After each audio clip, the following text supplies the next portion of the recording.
ആത്മമിത്രം യേശുയൻ ദൈവത്തിൻ്റെ വിലയേറിയ നാമം എന്നും എന്നേക്കും വാഴ്ത്തപ്പെടുമാറാകട്ടെ. വീണ്ടും വരുന്നവനായ കർത്താവായ യേശു ക്രിസ്തുവിൻ്റെ നിസ്തുല്യ നാമത്തിലുള്ളതായ സ്നേഹവന്ദനം എല്ലാവർക്കും അറിയിക്കുകയാണ്. വീണ്ടും ഈ പ്രഭാതത്തിങ്കിൽ ഒരു പ്രാവശ്യം കൂടെ ദൈവവചനവുമായിട്ട് നമുക്കായിരിക്കാൻ കർത്താവ് തന്ന സാവകാശത്തെ ഓർത്ത് ദൈവത്തെ സ്തുതിക്കുന്നു, വാഴ്ത്തുന്നു. ഈ ദിവസങ്ങളിൽ നാം പുറപ്പാട് പുസ്തകം 20-ാം അധ്യായത്തിൽ നിന്ന് മോശ മുഖാന്തരമായിട്ട് വലിയവനായ ദൈവം ഇസ്രായേൽ മക്കൾക്ക് കൊടുത്ത 10 കൽപ്പനകളെ പറ്റിയാണ് നാം ചിന്തിച്ചുകൊണ്ടിരിക്കുന്നത്. അതിൻ്റെ 5-ാമത്തെ കൽപ്പനയായിരിക്കുന്ന മാതാപിതാക്കളെ ബഹുമാനിക്കണം, അനുസരിക്കണം, ആദരിക്കണം എന്നുള്ളത് വിഷയം. ആ കൽപ്പനയോടുള്ള ബന്ധത്തിലാണ് ചില പോയിൻറ്റുകൾ നാം കണ്ടത്. ആദ്യമായിട്ട് നാം മനസ്സിലാക്കിയത്, നാം നമ്മുടെ ഭൗമിക മാതാപിതാക്കളെ അനുസരിക്കുന്നതിനേക്കാൾ ഉപരിയായിട്ട് നാം സ്വർഗത്തിലുള്ള നമ്മുടെ പിതാവിനെ അനുസരിക്കുകയും നമ്മുടെ ജീവിതം അവന് വേണ്ടി ഉരിഞ്ഞു വയ്ക്കുകയും ചെയ്യണം. രണ്ടാമതായിട്ട് നാം കണ്ടത്, നമ്മെ മാതാപിതാക്കളെ അനുസരിക്കാതെ ഇരിക്കുന്ന ആ വലിയ ശിക്ഷയിൽ നിന്ന് വലിയവനായ ദൈവം കർത്താവായ യേശു ക്രിസ്തുവിലൂടെ നമുക്ക് മോചനം തന്നു. കർത്താവ് അതിനുള്ളതായ എല്ലാ പെനാലിറ്റിയും അവൻ്റെ മേൽ താൻ ഏറ്റെടുത്തു കാൽവറി ക്രൂശിൽ. മൂന്നാമതായിട്ട് നാം കണ്ടത്, നാം നമ്മുടെ മാതാപിതാക്കളെ അവർക്ക് വേണ്ടുന്നതായ ആവശ്യങ്ങൾ നിറവേറ്റി കൊടുത്ത് നാം അവരെ ആദരിക്കണം. അതായിരുന്നു നാം കണ്ടത്. ഇന്ന് നമുക്ക് 4-ാമത്തെ ആ പോയിൻറ്റിലേക്ക് ഒന്ന് പോകാം.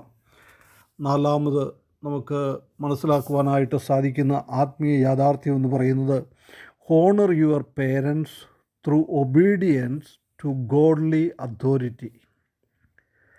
നാം നമ്മുടെ മാതാപിതാക്കന്മാരെ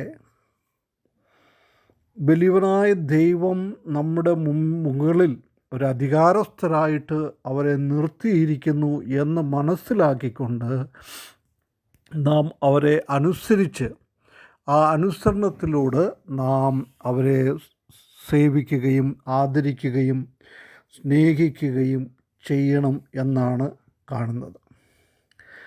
നാം അവരുടെ ആവശ്യങ്ങൾ നിറവേറ്റി കൊടുക്കുന്നതോടൊപ്പം തന്നെ വലിയവനായ ദൈവം നമുക്ക് കൽപ്പിച്ചിരിക്കുന്ന കൽപ്പന എന്ന് പറയുന്നത്, നാം നമ്മെ തന്നെ അവരെ ദൈവം നമ്മുടെ മുകളിൽ അധികാരമുള്ളവരാക്കി വച്ചിരിക്കുന്നു. അതുകൊണ്ട് നാം അവരുടെ മുമ്പിൽ നമ്മെ തന്നെ സമർപ്പിച്ച് ജീവിക്കണം എന്നാണ് നമുക്ക് മനസ്സിലാക്കുവാനായിട്ട് സാധിക്കുന്നത്. എഫേസ്യ ലേഖനം 6-ാം അധ്യായം അതിൻ്റെ 1-ാമത്തെ വാക്യത്തിൽ പറഞ്ഞിരിക്കുന്നത്, മക്കളെ, നിങ്ങളുടെ അമ്മയപ്പന്മാരെ കർത്താവിൽ അനുസരിക്കുവിൻ, അത് ന്യായമല്ലോ. കർത്താവിൽ വേണം അനുസരിക്കുവാൻ. കാരണം കർത്താവാണ് ഒരു കുടുംബത്തെ അപ്പോയിൻ്റ് ചെയ്തിരിക്കുന്നത്. നമ്മുടെ മുകളിൽ അതോറിറ്റിയോടുകൂടെ വലിയവനായ ദൈവമാണ്, കർത്താവാണ് മാതാപിതാക്കളെ ആക്കിയിരിക്കുന്നത്. അതുകൊണ്ട് നാം മാതാപിതാക്കളെ അനുസരിക്കുന്നത് ദൈവത്തെ അനുസരിക്കുന്നത് പോലെ ആയിരിക്കണം, കർത്താവിനെ അനുസരിക്കുന്നത് പോലെ ആയിരിക്കണം. അത് ന്യായമാണ്. For this is the right. ന്യായമായ കാര്യം നാം ചെയ്യുന്നവർ ആയിരിക്കണം. അതുപോലെ തന്നെ കൊലോസ്യ ലേഖനം 3-ാം അധ്യായം അതിൻ്റെ 20-ാമത്തെ വാക്യത്തിൽ നാം കാണുന്നത് ഇപ്രകാരമാണ്. കൊലോസ്യ ലേഖനം 3-ാം അധ്യായം അതിൻ്റെ 20-ാമത്തെ വാക്യം ഇപ്രകാരം നാം വായിക്കുന്നു, മക്കളെ, നിങ്ങളുടെ അമ്മയപ്പന്മാരെ സകലത്തിലും അനുസരിക്കുവിൻ, ഇത് കർത്താവിൻ്റെ ശിഷ്യന്മാരിൽ കണ്ടാൽ പ്രസാദകരമല്ലോ. സകലത്തിലും അനുസരിക്കണം. നമുക്കെന്തെങ്കിലും പ്രയോജനം ലഭിക്കും എന്ന് വിചാരിച്ചുകൊണ്ട് മാത്രം മാതാപിതാക്കളെ അനുസരിക്കുന്നവരായിരിക്കരുത്. എല്ലാ കാര്യങ്ങളും ചിലപ്പോൾ നമുക്ക് അത് ആദ്യ ദൃഷ്ടിയിൽ നമുക്ക് ദോഷമായിട്ട് തോന്നാമായിരിക്കാം. എന്നാൽ അതിൻ്റെ അവസാനം നല്ല കാര്യമാണെന്നുള്ളതിന് യാതൊരു സംശയവുമില്ല. അങ്ങനെ ദോഷമാണെന്ന് തോന്നുന്ന കാര്യത്തിൽ പോലും നാം കർത്താവിനെ അനുസരിക്കുന്നവരായിരിക്കണം എന്നാണ് നമുക്ക് കാണുന്നത്. അതുകൊണ്ട് അനുസരണത്തിലൂടെ മാതാപിതാക്കളെ നാം അനുസരിക്കുമ്പോൾ അതിൽ നമുക്ക് സന്തോഷം ലഭിക്കുന്നവരായിരിക്കണം.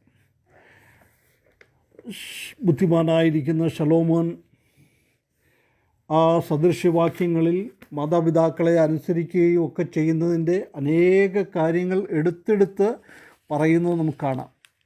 സദൃശ്യവാക്യം 15-ാം അധ്യായം അതിൻ്റെ 20-ാമത്തെ വാക്യം. സദൃശ്യവാക്യം 15-ാം അധ്യായം അതിൻ്റെ 20-ാമത്തെ വാക്യത്തിൽ നാം കാണുന്നത്, ജ്ഞാനമുള്ള മകൻ അപ്പനെ സന്തോഷിപ്പിക്കുന്നു, മൂഢനോ അമ്മയെ നിന്ദിക്കുന്നു. നോക്കുക, നമുക്ക് മാതാപിതാക്കളെ നിന്ദിക്കാതെ അവരെ സന്തോഷിപ്പിക്കണം എന്ന് ഉണ്ടെങ്കിൽ നാം എന്തു ചെയ്യണം? എപ്പോഴും നമ്മൾ ജ്ഞാനമുള്ളവരായിട്ട് വലിയവനായ ദൈവത്തിൻ്റെ കൽപ്പനയനുസരിച്ച് നാം മാതാപിതാക്കളെ ബഹുമാനിക്കുന്നവർ ആയിരിക്കണം. അതുപോലെ തന്നെ സദൃശ്യവാക്യം 10-ാം അധ്യായം അതിൻ്റെ 1-ാമത്തെ വാക്യത്തിൽ നാം ഇപ്രകാരമാണ് വായിക്കുന്നത്,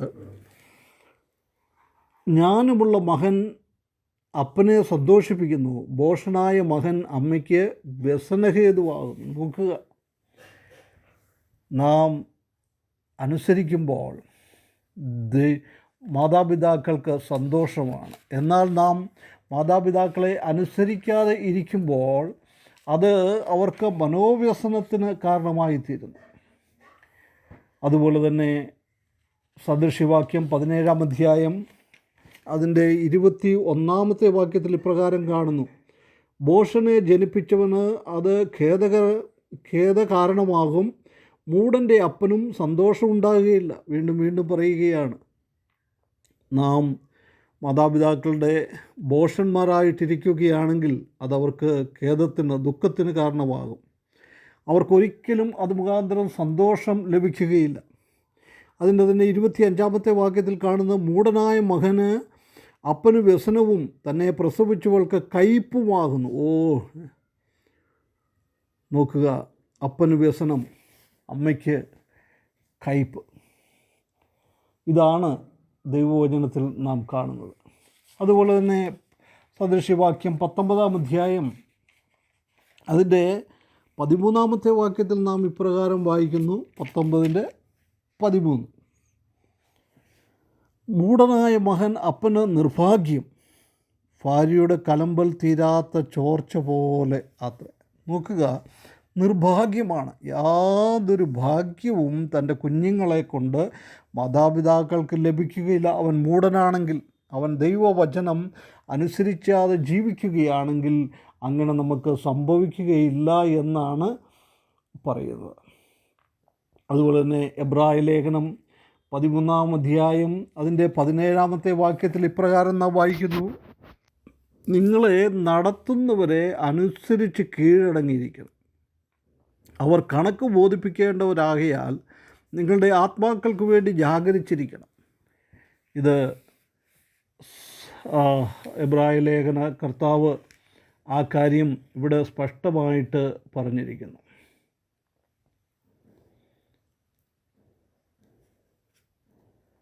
ദൈവവചനത്തിൽ നാം കാണുന്നത് പരിശുദ്ധാത്മാവിന് നാം അധീനരായിരിക്കണം. റോമാലേഖനം 8-ാം അധ്യായം 14-ാം വാക്യത്തിൽ, 2 തിമോഥെയോസ് 3:16 ദൈവവചനത്തിന് നാം അധീനരായിരിക്കണം. അതുപോലെ തന്നെ മത്തായിയുടെ സുവിശേഷം 18-17 മുതൽ 20 വരെയുള്ളതായ വാക്യത്തിൽ നമ്മുടെ സഭാ നേതൃത്വത്തിലുള്ളവർക്ക് നാം അധീനരായിരിക്കണം. അതുപോലെ തന്നെ നാം നമ്മുടെ ഈ ഭൂമിയിലുള്ളതായ ഉദ്യോഗസ്ഥന്മാർക്ക്, അതോറിറ്റികൾക്ക് നാം അധീനരായിരിക്കണമെന്ന് 1 പത്രോസ് 2:13-14 വാക്യത്തിലും റോമാലേഖനം 13-1-2 വാക്യത്തിലും നാം കാണുന്നു. മൂന്നാമതായിട്ട് നാം നമ്മുടെ മാതാപിതാക്കൾക്ക് അധീനരായിരിക്കണമെന്ന് എഫേസ്യ ലേഖനം 5-ാം അധ്യായം 22 മുതൽ 25 വരെയുള്ള വാക്യത്തിലും 6-ാം അധ്യായം 10-ാമത്തെ വാക്യത്തിലും നാം കാണുന്നു.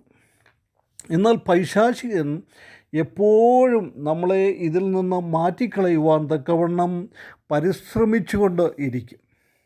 അതുകൊണ്ട് നാം പൈശാചികന് നമ്മുടെ ചെവി കൊടുക്കാതെ, നമ്മുടെ ഹൃദയം കൊടുക്കാതെ, ദൈവവചനം പറയുന്നതനുസരിച്ച് മാതാപിതാക്കളെയും ആത്മീയ നേതൃത്വത്തിലുള്ളവരെയും ഈ ലോകത്തിൽ നമ്മുടെ മകൾ ദൈവം ആക്കി വച്ചിരിക്കുന്ന നേതൃത്വത്തെയും ഒക്കെ അവരുടെയൊക്കെ അധീനതയിലായിട്ട് നാം ദൈവത്തെ പ്രസാദിപ്പിച്ചുകൊണ്ട് ജീവിക്കുവാൻ, മാതാപിതാക്കളെ നാം അവരെ ദൈവമാണ് നമ്മുടെ മുകളിലാക്കിയിരിക്കുന്നത് എന്ന് മനസ്സിലാക്കിക്കൊണ്ട് അവരെ നാം അനുസരിച്ച് ദൈവത്തിന് മഹത്വം കൊടുക്കുകയും മാതാപിതാക്കൾക്ക് ആദരവും സ്നേഹവും കൊടുത്ത് ജീവിക്കുവാൻ ഈ വചന മുഖാന്തരം വലിയവനായ ദൈവം നമ്മെ സഹായിക്കട്ടെ. അവൻ്റെ വിലയേറിയ നാമം എന്നും എന്നേക്കും വാഴ്ത്തപ്പെടുമാറാകട്ടെ.